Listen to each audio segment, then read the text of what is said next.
Здравствуйте, меня зовут Яна, я якутка. Якутия – это самый большой регион России. Он занимает 20% общей площади страны. Еще это самый холодный российский регион. Температура воздуха нередко достигает минус 70 градусов. Сама я родилась в столице республики, в Якутске, а в 2000 году переехала в Москву. Я работаю психологом. У меня есть муж и 3 детей. И благодаря младшему сыну я втянулась в якутскую культуру.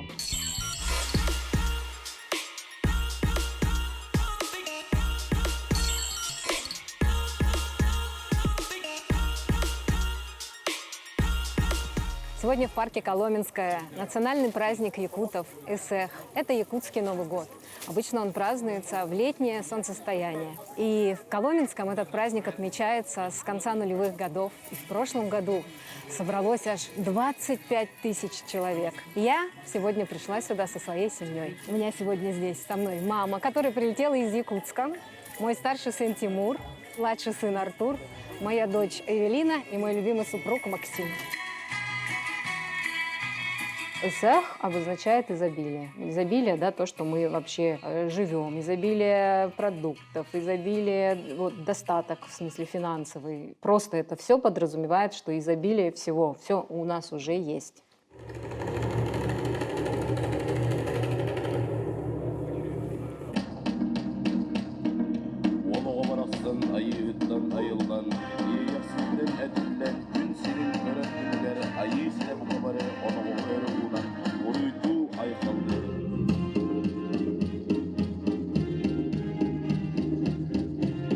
Чтобы стать мужчиной, мало не родиться. Ведь нужно в жизни стойким быть всегда. Уверенным в себе, не возгордиться. Быть мужественным нужно до конца. Сейчас проходит обряд Алгыс. Это посвящение всем духам. С этого начинается каждое празднование Эсэха и вообще любых мероприятий якутских.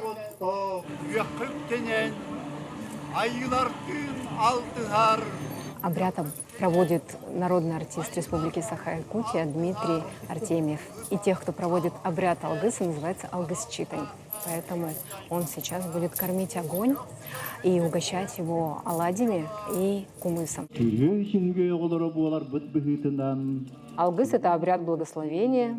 Мы подношение духам Аи и кормим огонь для того, чтобы попросить, опять же, во-первых, разрешение, что на этой местности можно устроить празднование, а во-вторых, для того, чтобы все прошло хорошо и вообще о благополучии всех.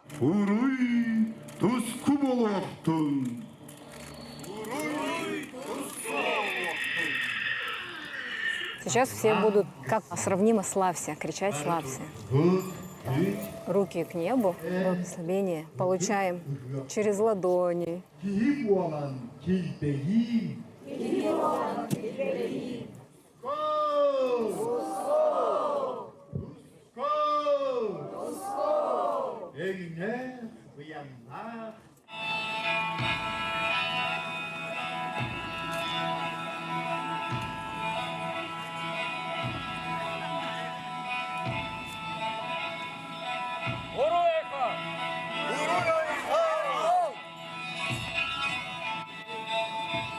Уруй Айхал. У нас сегодня участвует наш младший сын в конкурсе фольклора. И мы сейчас порепетируем немножечко. Это называется, как язычковый, да? Язычковый инструмент называется хомус. Благодаря сыну мы начали погружаться в якутскую культуру еще более, так, знаете, серьезно. Он увлекся игре на хомусе с 3,5 лет. Он увидел, как играют, когда мы были в Якутске. Увидел, услышал хомусистов и начал подражать. Все время ходил и так делал. Мы поняли, что человеку нужен инструмент. И мы начали ему покупать эти инструменты. Сейчас у него в коллекции уже 23 хомуса. Но не только хомусы, там варганы тоже есть. Потом взял, значит, он увидел, кто-то ему прислал, по-моему, бабушка, видео нашей звезды, этномузыканта Алены Подлужной, Утой. И он начал ее просматривать вообще днями и ночами. Это было вместо мультиков. Смотрел ее выступления разные, различные вообще, всех годов. У нее там бубен задействован, да, в программе. Он все время брал крышку какую-нибудь пластиковую от посуды и начала, вот, значит, имитировать, что он играет на бубне. Но это было очень весело. Мы поняли, что ну, раз такая тяга, значит, нужно сына поддерживать. Мой герой. Герой сегодняшнего дня. Кстати, еще же, якутский поцелуй, это не традиционный поцелуй. Якутский, вот, нюхаешь, вот поцелуй. Ты В лоб вообще, в макушку. как бы вкушаешь его, вот это поцелуй.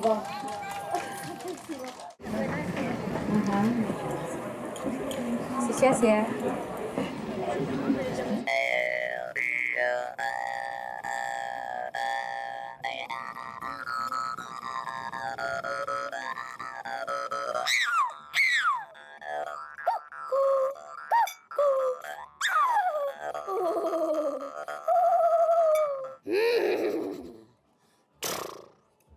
Урой! Урой! Урой! С праздником вас! Сыну вручили благодарственное письмо после конкурса фольклора. Я думаю, что ему будет приятно очень получить это, такую награду.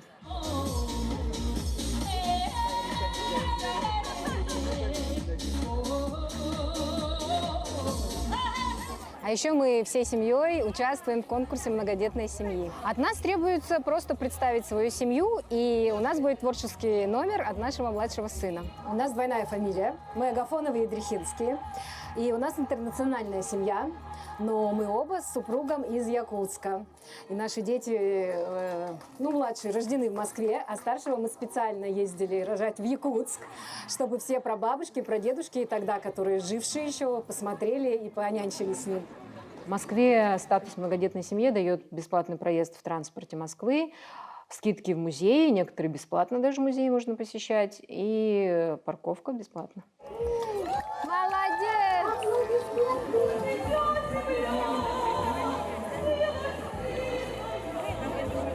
Мы решили устроить здесь сегодня пикник. И вот даже взяли с собой рыбу. Это строганина. Она замороженная и выловлена зимой. Все, ее так хранили в морозильной камере. До этого дня специально. Строганина была из чира. Это порода сиговых.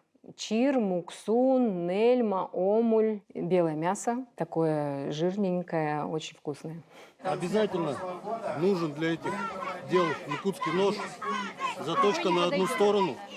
Потому что обычный нож, если с нормальной заточкой, он будет врезаться в рыбу. Построгать не получится.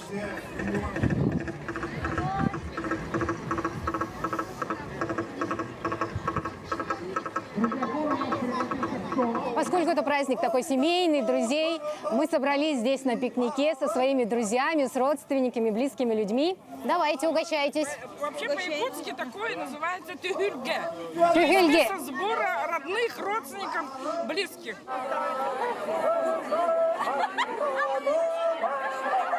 Ну и кульминация праздника СЭХ – это хоровод Осохой. Это сакральный символ жизненного хода и начало всего самого хорошего. Осохой вошел в 100 шедевров нематериального наследия народов России. Мы будем делать шаги левой ногой вперед, правой назад, держась за руки. Прошу прощения, нам с телевидением туда надо. Осторожно. Пропустите, пожалуйста, с телевидением. Спасибо.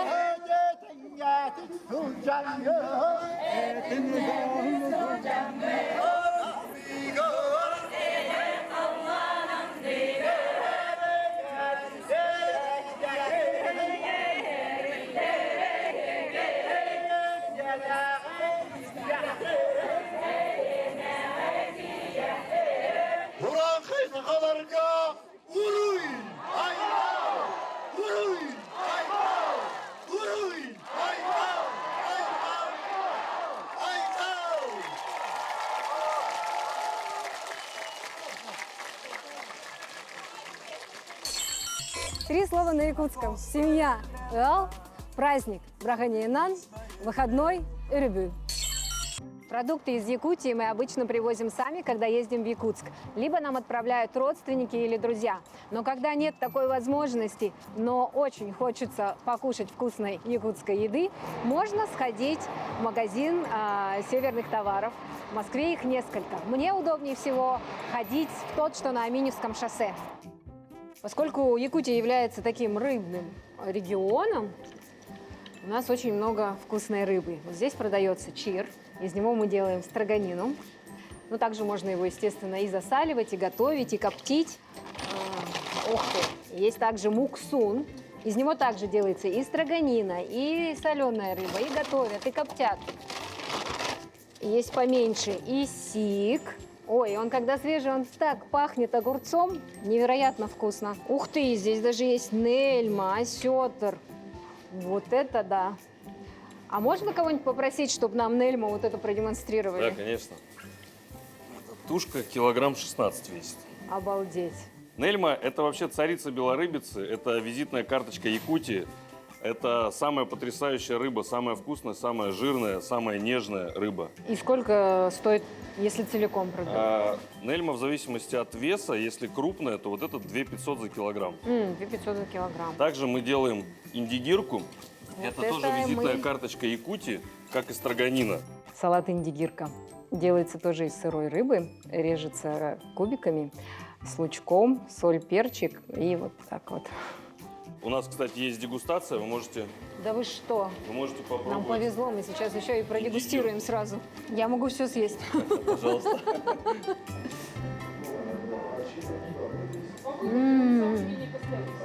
Но сегодня я обязательно куплю и сделаю индигирку. Вот мы, кстати, люди, которые северные, мы не очень воспринимаем рыбу такую обычную. Вот остальная рыба для меня не рыба, кроме якутской. А северная рыба, потому что она более жирная. Она, когда идет зима, она же подо льдом должна выжить. Поэтому у нее прям идет обмен веществ, что она очень жирная. Она прям накапливает этот жир, и за счет этого она очень вкусная.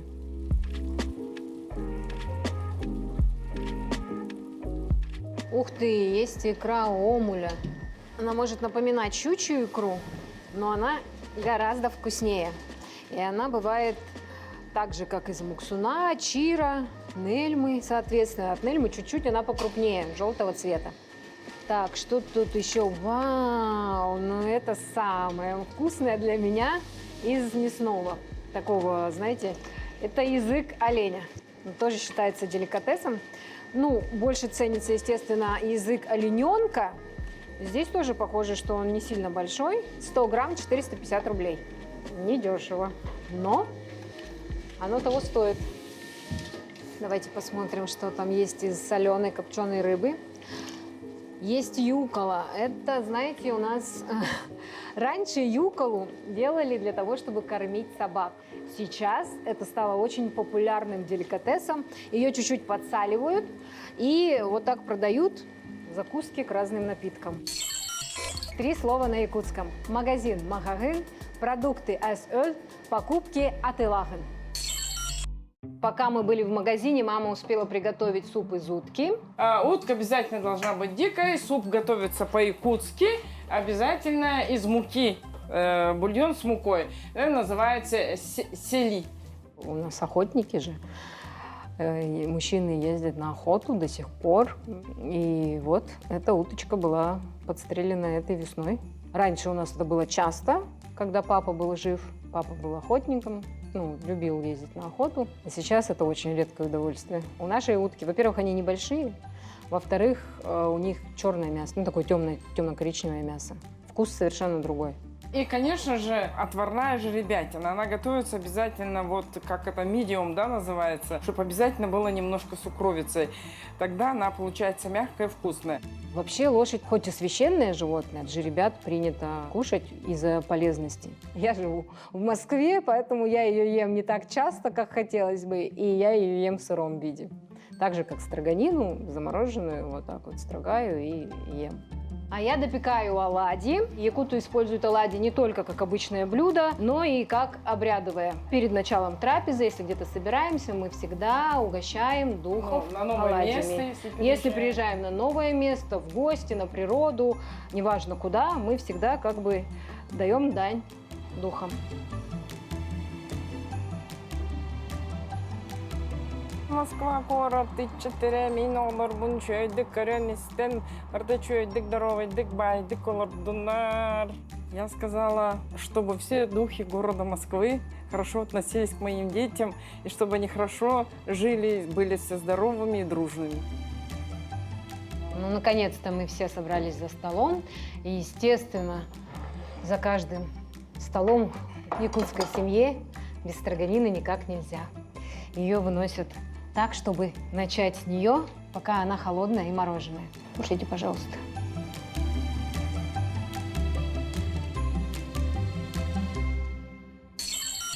Три слова на якутском. Дом – де, готовка – белемне, обряд – алгыс. У каждой женщины в Якутии, естественно, есть национальные якутские украшения. Мы вам уже показывали на исехе, все женщины, вы, наверное, обратили внимание, были в украшениях. Это называется элинкебегер. Есть украшения для головы, бастына надевается на голову. Вообще, вот здесь самые классические, это вот изображение женской фигуры. Если мы о серьгах говорим, да? Вот еще тоже мне дарила такой набор со стерхами мама. Он необычный, он в круглой формы. Вот у меня сегодня серьга с 2 стерхами. Стерх – это такой журавль, да? Стерх – это у нас журавль, символ такой любви, благости, здоровья. Он ведь во многих странах считается, в Китае, в Японии тоже, они, да, чтят. И там даже раньше была история, что даже каждая висюлька означает там сколько детей, там сколько там внуков и все такое. Ну, то есть это прям такое серьезное погружение в костюм, это нужно в этом разбираться. Вообще якуты очень любят серебро. И вот старинные, древние вот эти украшения, элинки, они одевались, вот это вот только перед, а есть такой же большой зад. И вот это все украшение весило 36-38 килограмм. Вот мы надели сережку Евелине. Ушки пока еще юные для таких сережек. Даже для зрелой женщины это сережки. Вообще у якутов есть традиция передавать, естественно, все то, что накопилось у матери, передается все дочери. И мы сегодня пойдем также покупать моей дочери какие-нибудь украшения. Магазин, где будем покупать украшения дочери, находится в постпредстве Республики Саха-Якутия на Мясницком проезде.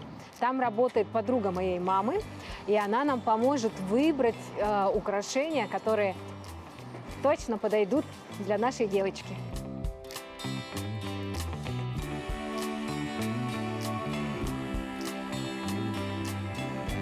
Здравствуйте. Какие люди к нам пришли? Здравствуйте. Здравствуйте. Мы к вам Время пришли в так быстро гости. идет, Да, время быстро идет. Ей 12 лет. Хотели бы подобрать какое-нибудь украшение. Поможете? Конечно, поможем. А у нас вот как раз для нее есть такой талисман. Талисман успеха. Вот посмотрите, вот здесь вот посередине знак такой, это спираль, это развитие. И для того, чтобы усилить это, здесь находится бриллиантик. Нравится тебе? У нас есть еще и вот такой вот кутик. Это вообще хит продаж. Это исполнение желаний. Это называется искут, 3 души. И когда, допустим, есть какое-то желание, ты берешь его в руки и загадываешь. А еще я бы хотела показать бриллианты. Конечно, у нас Якутия славится бриллиантами. Вот, допустим, вот это вот колечко. Попробуй, прими, пожалуйста. 12 лет, конечно... Рановато, да? Это решать, конечно, родителям.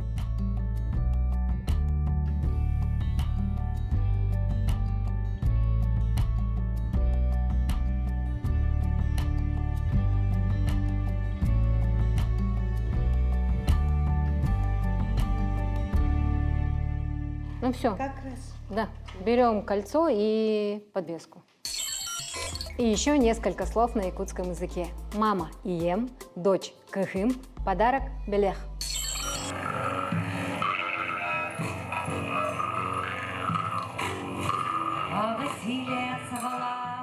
Мне Москва нравится за свою энергетику. Мне нравится центр Москвы. Я обожаю ходить по старинным улочкам. Это прям мое. Вот я кайфую от того, что я каждый день могу гулять, километрами ходить по всем переулочкам старинным и получаю от этого большое удовольствие. Дети тоже очень любят Москву. Ну, младшие рождены здесь, и старший, собственно, тоже тут с 1 месяца находится. Поэтому все считают это родным городом.